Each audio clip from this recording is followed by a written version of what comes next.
Quando olhamos para o céu em busca de um sinal de que não estamos sozinhos no universo, o que procuramos é o ingrediente fundamental da vida: água. Praticamente toda a vida que conhecemos depende de água.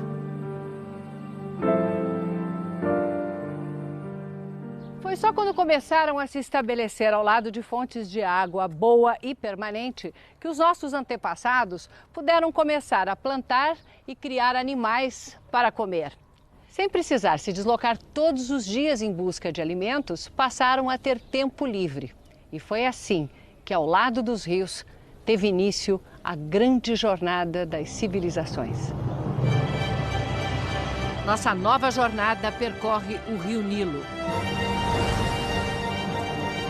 Das selvas da África ao deserto, das montanhas ao mar. O Nilo das reservas de vida selvagem, das pirâmides desconhecidas e dos faraós negros. O Nilo generoso que dá o pão. O Nilo Deus, que deu origem a uma das civilizações mais fascinantes da história da humanidade. O Grande Nilo tem origem em 2 lagos. Do Vitória sai o Nilo Branco. Do Tana, na Etiópia, o Nilo Azul.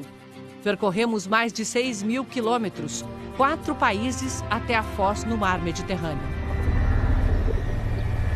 A jornada da vida, Rio Nilo.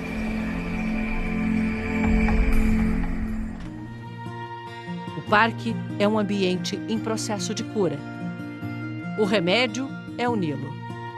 Poucas famílias continuam aqui e compartilham com os bichos a água e os peixes. Os elefantes ensinam os filhotes a cavar o chão para comer a terra cheia de sais.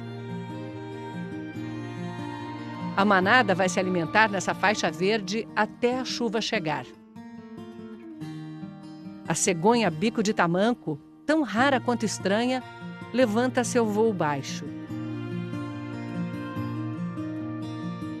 Numa pequena ilha, os grous coroados, ave símbolo de Uganda, ensaiam sua dancinha de acasalamento.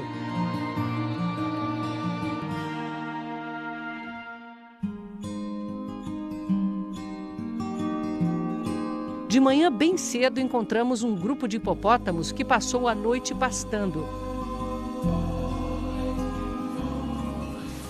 Estão voltando para o rio. Vão passar o dia na água para a pele fina não queimar no sol. De cima, dá para ver o parentesco deles com baleias e golfinhos. Até as narinas são no alto para facilitar a respiração na água. Eles formam círculos de proteção ao redor dos bebês. O rio é cheio de perigos. Um predador tão eficiente que não precisou evoluir em 40 milhões de anos. O crocodilo do Nilo. No alto da barranca, a fêmea está imóvel. As cascas de ovos ao lado mostram por quê. Ela tem dentro da boca os filhotes que acabaram de nascer.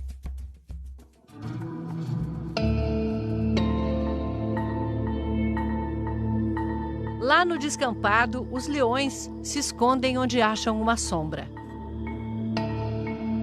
É hora de descanso. Queremos filmar a leoa de perto. Mas ela se assusta com o drone. Melhor nos afastarmos.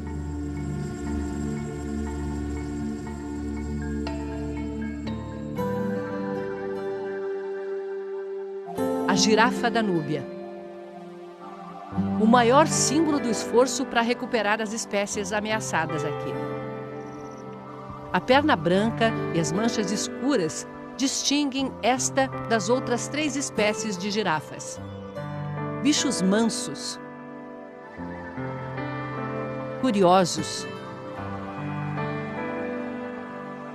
Esse grupo foi transferido para a margem esquerda do rio para viver longe dos novos campos de exploração de petróleo. O último risco para uma espécie que desaparecia silenciosamente. Hoje são 2.600 na natureza. Só uma sombra das dezenas de milhares que já ocuparam o leste da África, seguindo o Nilo até o Egito. O Parque Nacional chega até o Lago Alberto, onde o Nilo deságua para sair de novo rumo ao norte.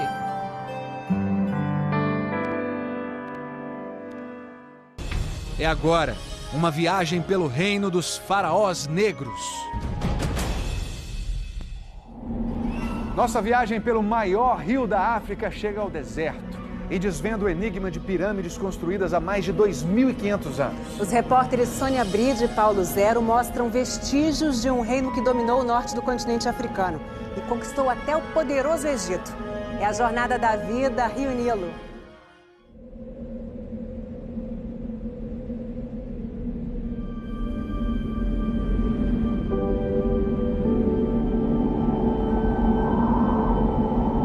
O maior deserto do mundo. O vento constante, implacável. E o rio, a única fonte perene de água nesse pedaço do planeta. As pirâmides isoladas, testemunhas de uma história pouco conhecida. A jornada da vida, Rio Nilo. Khartoum cresce em torno do Nilo. É aqui, já dentro da cidade de Khartoum, que os dois Nilos se encontram. Essa água mais clara é o Nilo Azul, chegando da Etiópia. A mais escura, o Nilo Branco, que já cruzou quase 4.000 quilômetros no coração do continente africano. E nesse ponto, onde o grande Nilo começa, ele se transforma no Rio do Deserto.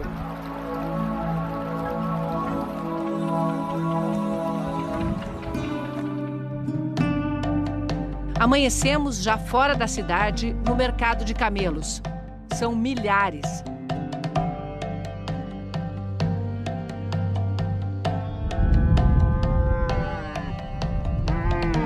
A perna amarrada é para mantê-los em seus lugares.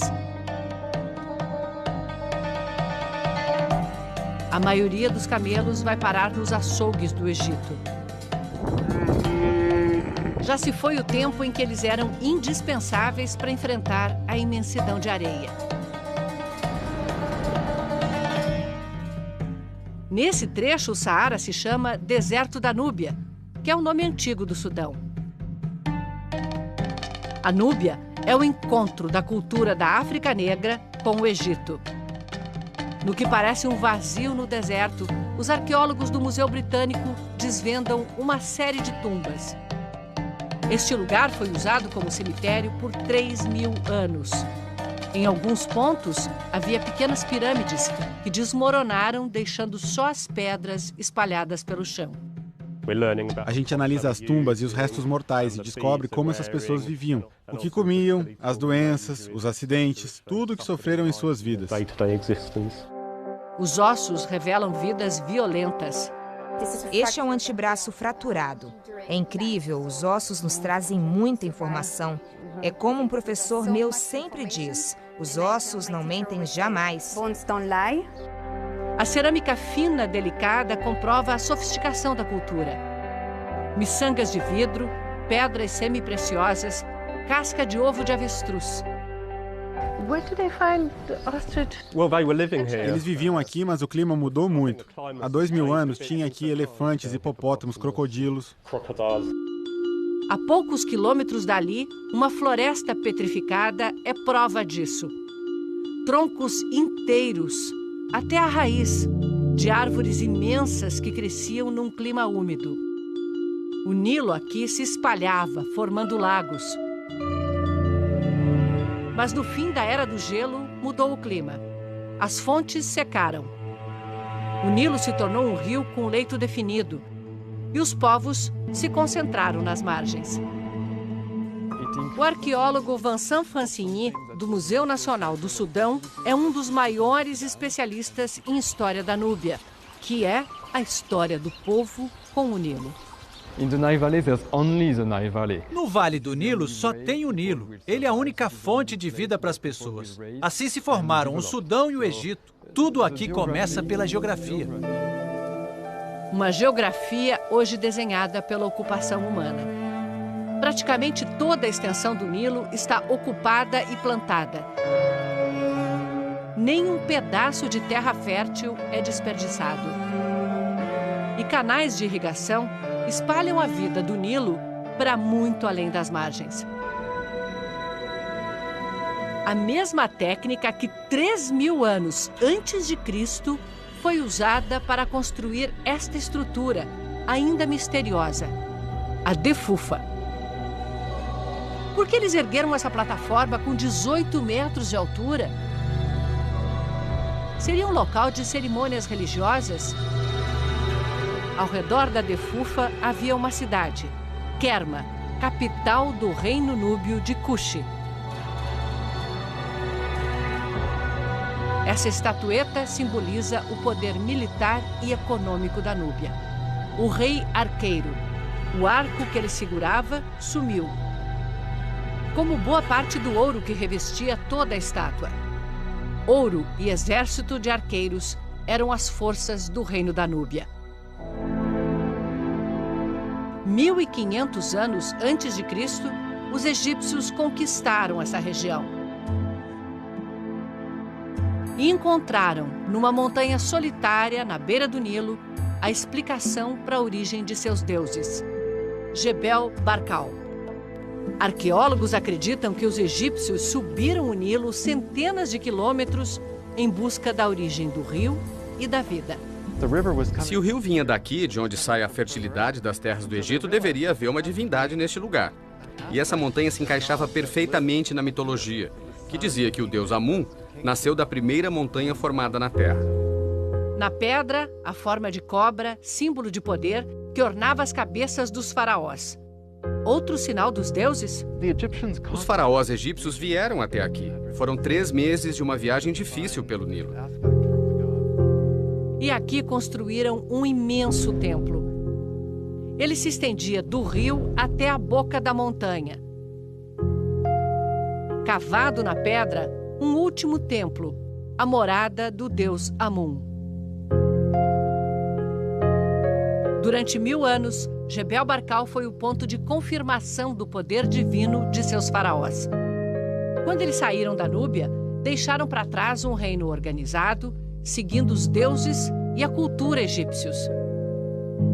Com o tempo, os reis da Núbia passaram a acreditar que se eles recebiam o poder diretamente do deus Amun, aqui nessa montanha sagrada, dentro do território deles, então eram os legítimos senhores de todo o Vale do Nilo. Foi com essa convicção que eles partiram daqui para conquistar o Egito e fundar a dinastia dos faraós negros. Os faraós negros reinaram sobre todo o Vale do Nilo por 1 século, eternizados em granito, vestidos como egípcios, mas com os inconfundíveis traços núbios. O interessante é que eles entraram no Egito não como conquistadores. Eles realmente acreditavam que eram os verdadeiros herdeiros do trono do Egito. O mais poderoso faraó negro foi Taharka. Ele liderou o exército egípcio até Jerusalém para ajudar os hebreus a proteger a cidade contra uma invasão assíria. Mas para a maioria dos estudiosos, isso ficou esquecido, como a estátua de Taharka caída no deserto. Por quê? Tinha um certo racismo entre estudiosos no século passado, mas isso está mudando dramaticamente. Os faraós negros reinavam no Egito, mas eram enterrados na Núbia. Aqui reviveram a tradição das pirâmides. Tesouros arqueológicos sem ninguém para vê-los.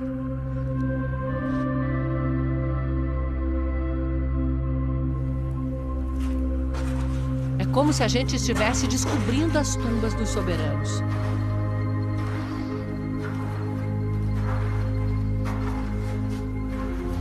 Encontrando as câmaras mortuárias de uma rainha que viveu há 2.500 anos.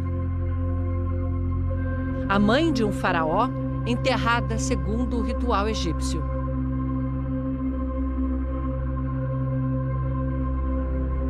Uma inundação apagou parte das pinturas nas paredes. Mas no teto ainda há o azul do céu estrelado do deserto.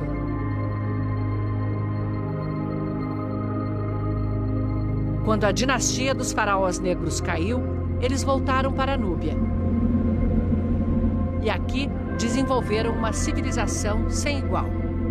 Meroé, a maior concentração de pirâmides do mundo. Bem menores do que as egípcias, mas são muitas. 117 pirâmides em meio às dunas. Um patrimônio da humanidade que mal sabe da sua existência. As tumbas de uma linhagem de reis que durou 1 milênio e manteve aqui viva a tradição que os próprios egípcios já haviam esquecido. Foi o último povo a adorar os deuses egípcios. Ao longo dos séculos, a cultura africana foi se impondo. Eles desenvolveram sua própria língua escrita. Para entender Meroé, é preciso estudar egiptologia, o Império Greco-Romano e também conhecer a história da África, que era parte desse reino tão original e particular. Em Meroé, como é tradição em boa parte da África Negra, mulheres assumiam o trono com frequência. A Vênus de Meroé, uma rainha representada com as curvas locais. As pirâmides resistiram bem ao tempo, mas não à ganância dos exploradores europeus. Em 1834, um italiano chamado Giuseppe Ferlini veio atrás do tesouro dos núbios e explodiu com dinamite os topos de todas as pirâmides em busca de ouro. O saqueador encontrou pouco ouro, mas destruiu muita história, tornando mais difícil desvendar os mistérios desse reino que sobreviveu a egípcios, gregos e romanos e quase se perdeu no esquecimento.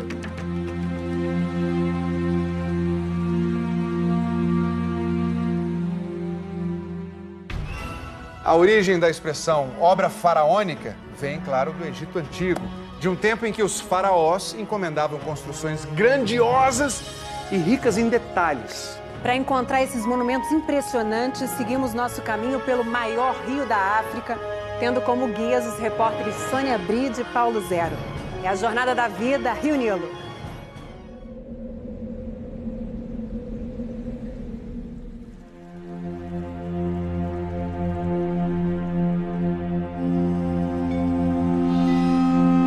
O Egito é uma dádiva do Nilo. Foi o que disse o historiador grego Heródoto há 2.500 anos. E continua sendo verdade. O Egito é o Nilo. O resto é o imenso Saara, o deserto mais quente do mundo. O Nilo fez florescer uma das civilizações mais fascinantes da antiguidade. A Jornada da Vida, Rio Nilo.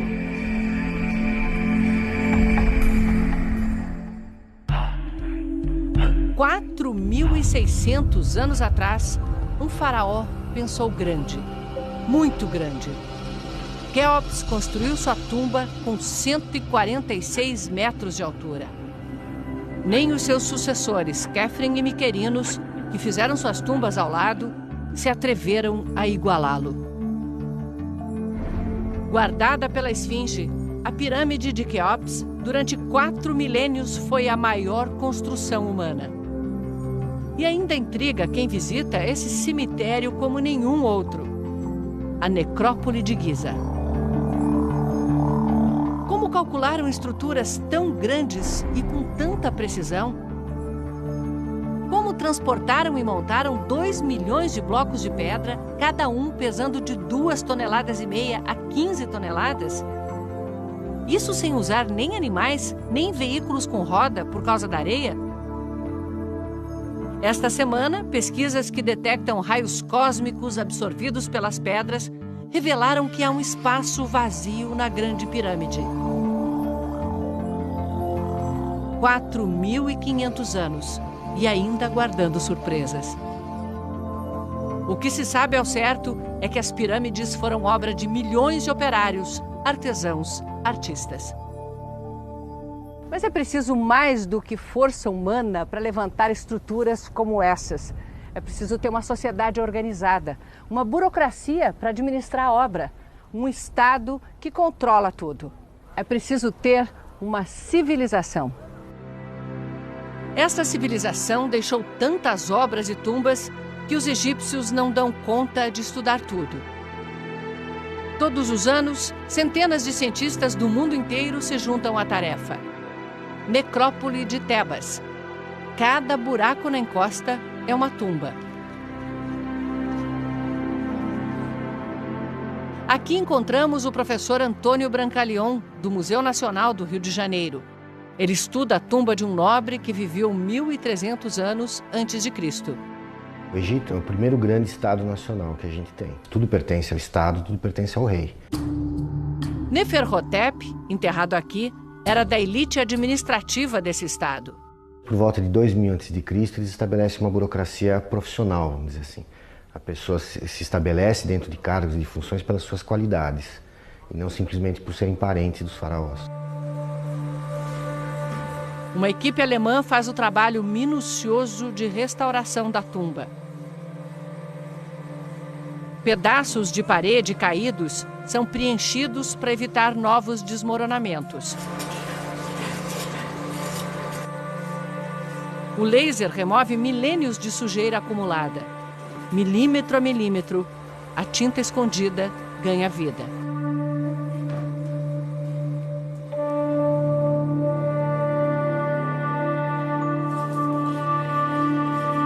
As pinturas que cobrem todas as paredes, decoram o teto e narram, como num livro ilustrado, a história do Egito Antigo. As cenas do dia a dia na agricultura, na criação de animais. Roupas transparentes insinuam sensualidade sem revelar o corpo. Neferhotep é representado ao longo dos anos, em relevo ao lado da mulher, já velho, de cabelos brancos, e na morte sendo recebido pelos deuses. Esses dois risquinhos está escrito justo de vós.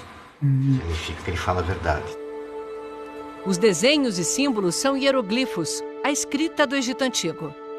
Foi só quando a gente começou a ler os hieroglifos é que a gente começou a entender os egípcios pelos egípcios, e não pelo que os outros falavam deles. A escrita era tão importante que o faraó só podia assumir o trono se soubesse ler e escrever. Ele comandava um exército de escribas que, por sua vez, controlava tudo o que se passava no reino. A começar pelas cheias do Nilo. Quando o rio transbordava, levava para as margens lodo fértil trazido das florestas da África e do solo vulcânico da Etiópia. Quando as pirâmides foram erguidas, o Egito já tinha agricultura em larga escala e irrigava os campos usando o shaduf, esse sistema de contrapeso ainda visto no interior do país.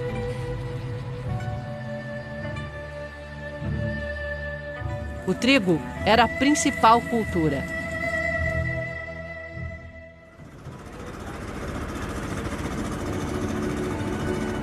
Ilha Elefantine, em Assuão. A fenda na pedra é 1 nilômetro.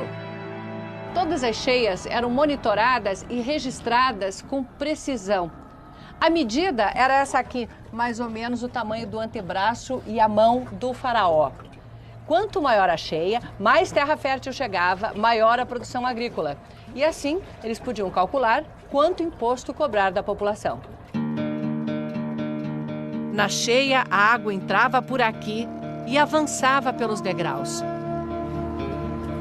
Ainda impressiona ver quanto o rio subia. Na tumba de Neferhotep, o pagamento de impostos está ilustrado na parede. Os coletores e os guardas que puniam quem se recusava a pagar. Grãos e rebanhos eram recolhidos para o faraó. Durante a cheia, os camponeses viravam operários. Erguiam monumentos e templos nas margens do Nilo. A força de trabalho no Egito sempre foi livre, sempre foi recrutada entre os camponeses. A pessoa sai do interior do Egito, de um vilarejo, e vai trabalhar na capital na construção de uma grande obra, como é a pirâmide. Ela trabalhava mais ou menos por uns 2 ou 3 meses e retornava para o seu vilarejo. O trabalho era obrigatório, mas remunerado. O pagamento podia ser até em maquiagem. Essa pintura dos olhos é um óculos escuro. Ela evita que a luz do sol reflita para dentro dos olhos. Então a maquiagem não era simplesmente uma questão estética, era uma necessidade para poder enfrentar esse calor, esse sol. Os templos continuam no centro da economia, só que de um jeito diferente. Na antiguidade, o faraó passava dinheiro para os templos. Neferhotep trabalhava para o mais poderoso deles, Karnak.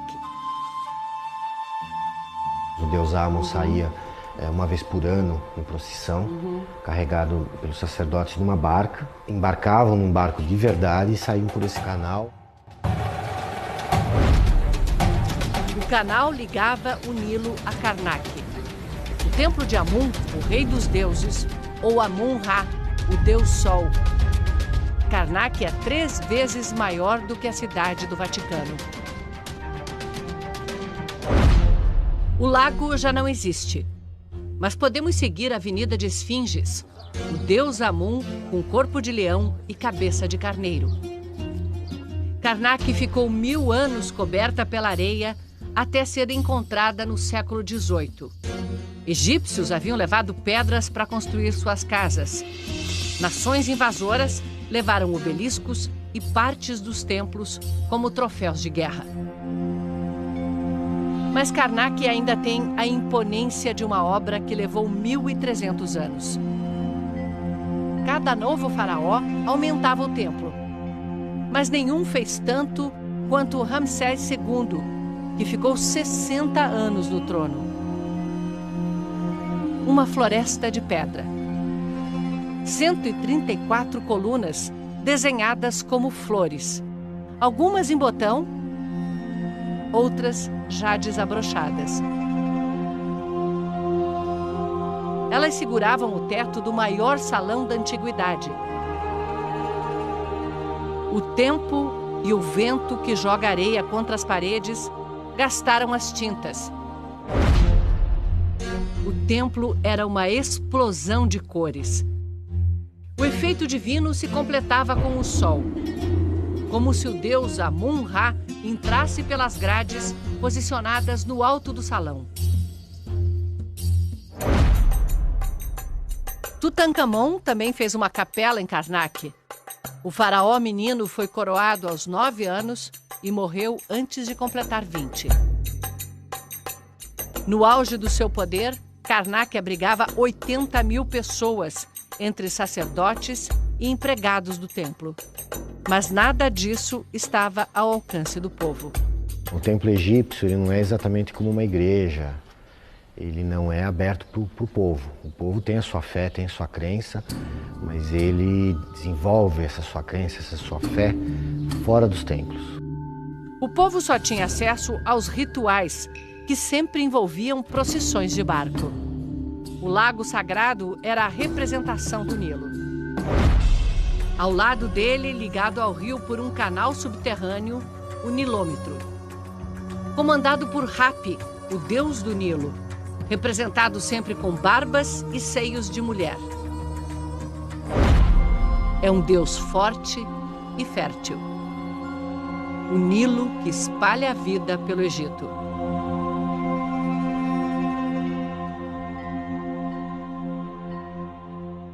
O farol de Alexandria, no Egito, uma das 7 maravilhas do mundo antigo, servia de referência para quem navegava pelo mar Mediterrâneo. O farol não existe mais. Nas ruínas dele foi construída uma fortaleza. E é para lá que a gente vai agora com os repórteres Sônia Bride e Paulo Zero, na última escala da incrível Jornada da Vida Rio Nilo.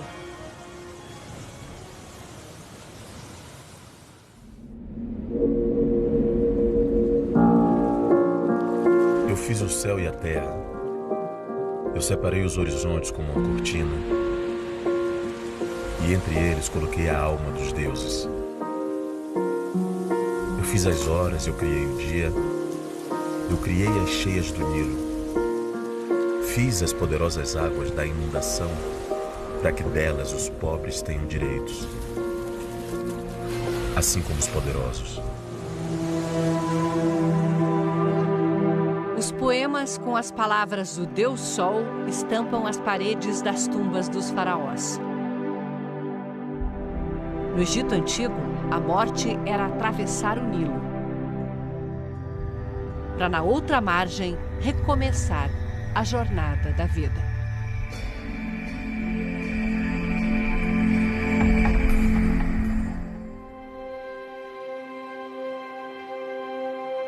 Estamos no Vale dos Reis, Antiga Tebas, o cemitério dos faraós. Esta é a maior e mais profunda das tumbas. O corredor, com todas as paredes decoradas em baixo relevo, nos leva para debaixo do chão do deserto. Nossa, tem um poço profundo aqui. O poço foi feito para proteger a tumba das grandes inundações que aconteciam a cada 300 anos. É também o poço das almas. E também evita que os ladrões entrem. Essa é a tumba do faraó Sete I. No seu tempo, ele era provavelmente o homem mais poderoso da terra. Senhor do Alto e do Baixo Nilo. E sua tumba reflete isso. 11 câmaras que avançam ao longo de 130 metros. Todas decoradas no auge das artes do Egito Antigo. A tumba acaba de ser reaberta. Conta a história da vida do faraó, das terras distantes que conquistou, dos povos que venceu em batalha, os assírios, os negros da Núbia. Os egípcios são africanos, mas de origem semita, como os povos do Oriente Médio. Sete era pai do lendário faraó Ramsés II, conhecido como o Construtor. Em mais de 60 anos de reinado, espalhou monumentos por todo o Vale do Nilo. Na literatura e no cinema, Sete é o pai adotivo de Moisés. Ramsés, o faraó, irmão adotivo. Mas não há referência ao Êxodo nos textos egípcios.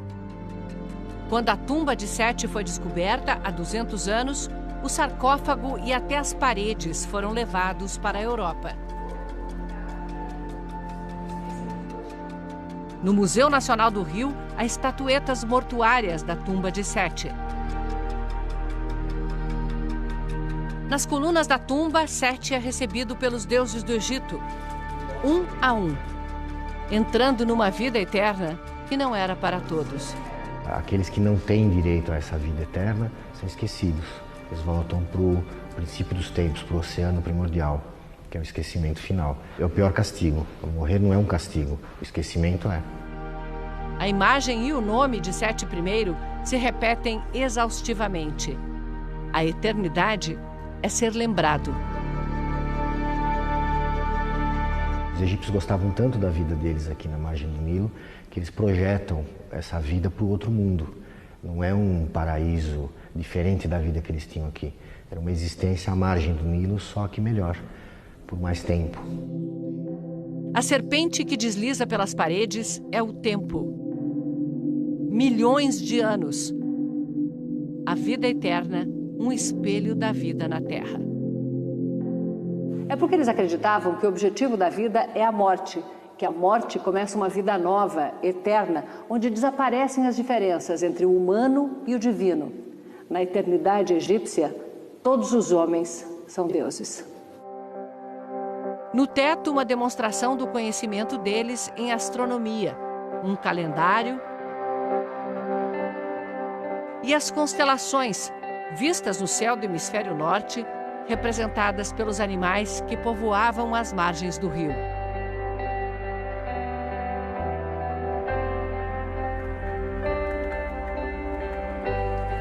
O Nilo sempre foi uma estrada perfeita, navegável o ano inteiro. O vento sopra para o sul, A corrente leva as águas para o norte.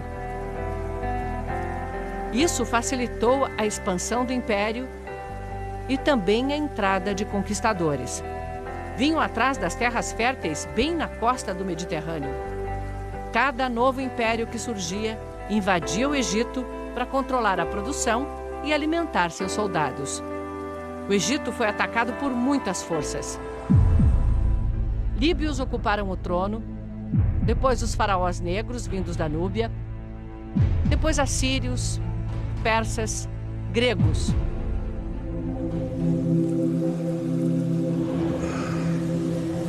Onde o último braço do Nilo encontra o mar Mediterrâneo, a cidade de Alexandria, fundada para celebrar a conquista do Egito por Alexandre o Grande.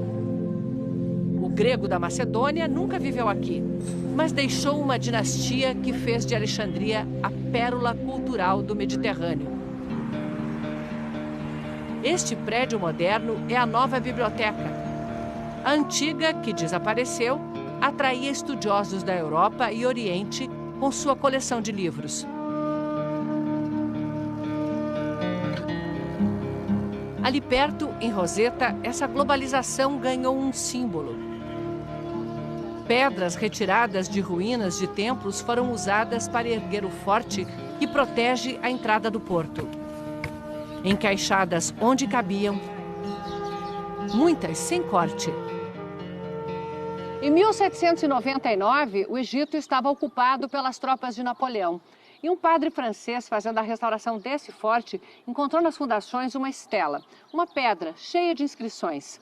A Pedra de Roseta abriu para o mundo os mistérios do Egito Antigo. Aqui fica só uma cópia da Pedra de Roseta, que foi levada para o Museu Britânico, onde é a peça mais visitada. Um decreto religioso escrito em 3 idiomas. Hieróglifos, demótico, uma escrita egípcia mais simples, e grego. O documento em 3 línguas foi a chave para que a escrita do Egito Antigo fosse decifrada. Em Alexandria, outra construção erguida das ruínas. A cidadela ocupa o lugar onde estava uma das 7 maravilhas da antiguidade, o Farol de Alexandria. O fogo aceso na torre de 130 metros de altura, refletido por espelhos, guiava navegantes a até 50 quilômetros de distância. Um terremoto derrubou o farol no século XIV. Suas pedras foram usadas na construção da cidadela. É o que restou de um tempo em que Alexandria era cobiçada pelo poderoso Império Romano e comandada por uma mulher. Cleópatra foi a última rainha do Egito, retratada mais como uma mulher sedutora que se envolveu e teve filhos com 2 imperadores romanos, do que como a política astuta que ela foi. O que pouca gente sabe é que, educada nesse ambiente, Cleópatra conhecia filosofia profundamente, falava 7 idiomas com fluência. A sedução pode ter sido a estratégia dela para enfrentar um exército muito mais poderoso do que o egípcio. Quando Cleópatra se matou com uma picada de cobra e o Egito virou uma província romana, começou também o declínio desse grande centro cultural da antiguidade. Roma trouxe a roda d'água para irrigar os campos e melhorar a produtividade. Construiu seus teatros e não reprimiu a religião e a cultura locais. Pelo contrário, a exemplo dos gregos, representou seus imperadores como faraós. Templo de Filas. Nos anos 60, com a construção da represa de Assuão, foi transferido inteiro para uma ilha mais alta. Pedra por pedra. Coluna por coluna. Na principal parede está Ptolomeu XII, pai de Cleópatra, destruindo seus inimigos. Ao lado, um quiosque dedicado a Trajano, imperador de Roma. A mais de 1000 quilômetros do Mediterrâneo, Filas é uma amostra de como os romanos dominaram todo o Vale do Nilo. cada coluna com um desenho diferente, como um buquê de flores. E nesta parede, as últimas inscrições feitas na pedra em hieróglifos. Era o século V depois de Cristo. E outra fé, num Deus único que mandou seu Filho para salvar a humanidade, ganhava força no Egito. A Igreja Cristã Copta, que cresceu com a força de quem acredita ter seus pilares no lugar onde a Sagrada Família encontrou abrigo quando fugiu para proteger o menino Jesus. Cairo, a capital do Egito, a maior metrópole da África. No centro antigo, o bairro Copta é um ponto de resistência. A comunidade tem sofrido ataques terroristas frequentes, uma violência que nem sempre existiu. Os muçulmanos são maioria no Egito e são eles que marcam hoje a identidade do país. Nos seus mercados perfumados de temperos e frutos do Nilo, coloridos pelo trabalho de artesãos, nas mesquitas que marcam a paisagem, nos chamados para a oração que ecoam por toda parte.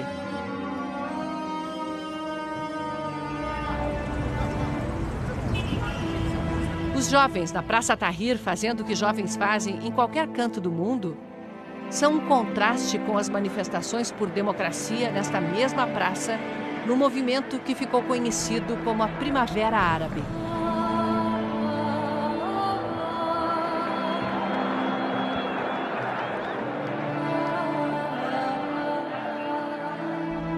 Poucas nações percorreram um caminho tão grande e continuam com tantos desafios. As soluções devem passar pelo Nilo. O rio que corta montanhas,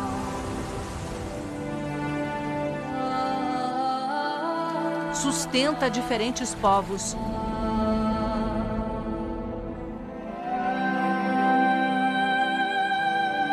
semeia vida pelo deserto e alimenta culturas que se misturam à história da humanidade, como as águas do Nilo ao encontrar o mar. Esta foi a jornada da vida, Rio Nilo.